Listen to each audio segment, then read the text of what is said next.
palit tayo.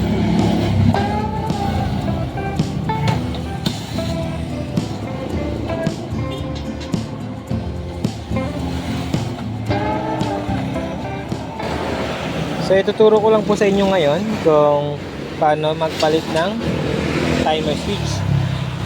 So papakita ko po yung kanyang pagwa-wirings. So ipapalit po kasi dito ngayon na timer switch ay tatlo lang yung wire. So yan, ito yung ating bagong timer switch, 3 wire lang. Pero yung tinanggal natin sa kanya ay 6. So ano yung nakakonect?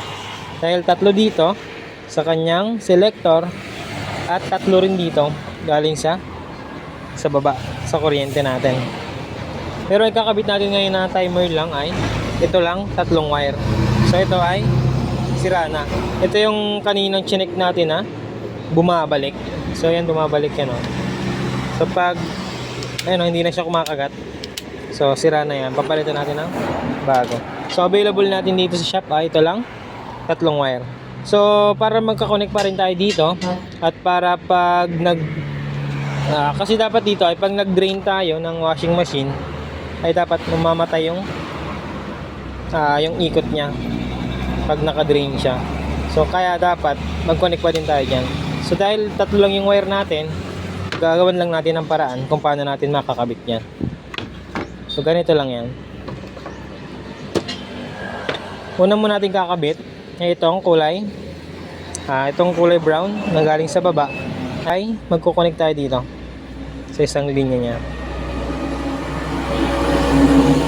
Kasi pag pag nag-drain, ayan, pag naka-drain siya, ito ay magdi-disconnect itong connection.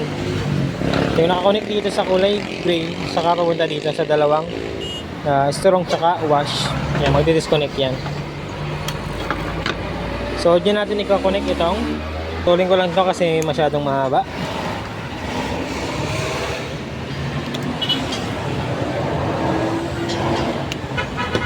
So dito ako magko-connect ng common ng ating timer switch. Yung nakahiwalay na wire na yan, yan yung common ng switch natin Tapos itong dalawa naman na to, okay lang yun magbaliktaran. So dito natin i-connect sa galing sa baba.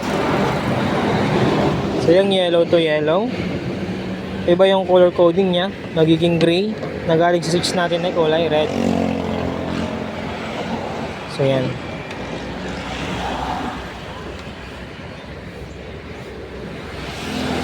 So ganyan lang po mag-wiring ng 3 wires na galing sa 6 wire. Diba?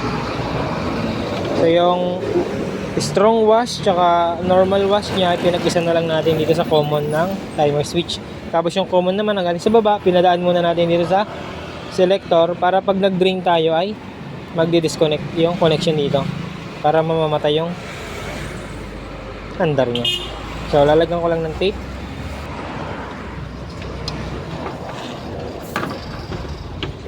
So dito naman sa ating switch ay puputulan natin ng konti yung mga dulo nito kasi medyo mahaba. So gamit na lang tayo ng cutter.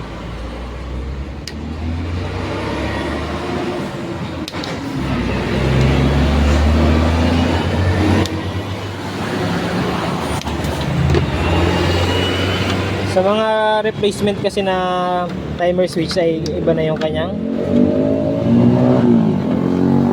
sukat. Iba na yung sukat. So ayan, pasok na.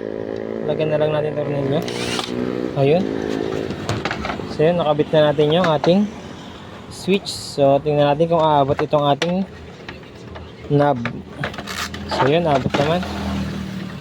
So tape ko lang ulit ito.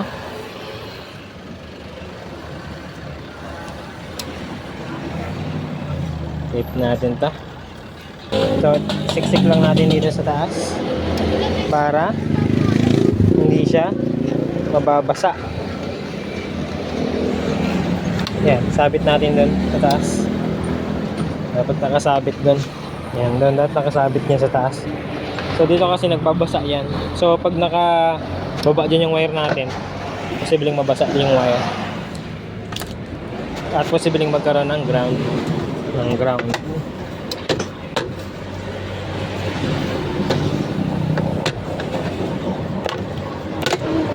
So yan.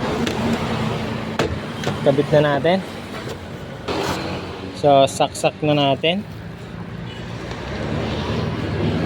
Ayan. So dito ay naka-drain. Kaya hindi siya umaandar. So tanggalin natin yung maka-drain niya. Tapos on na natin. So yan. Ayun, umandar na po. So ang pinakasira niyan talaga ay itong kanyang timer switch. So yan, okay na.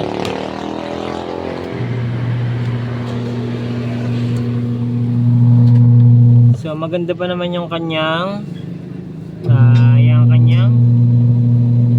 bushing case, saka yung kanyang motor. Ayan.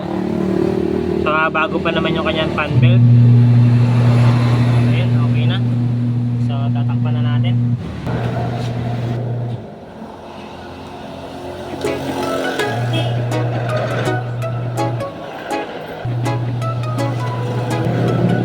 So yan, pwede na natin tayo ipakuha sa ating customer. Yan, madumi yung kanyang washing machine. Pero goods na po yung kanyang andar. So yung sinasabi ko kanina na pag nag-drain tayo ay may mamatay siya. Ayan. So yan, nag-off siya pag nag-drain tayo.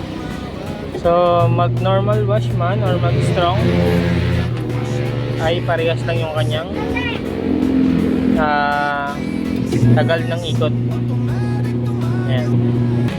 So paki-subscribe din po ng aking YouTube channel. Salamat.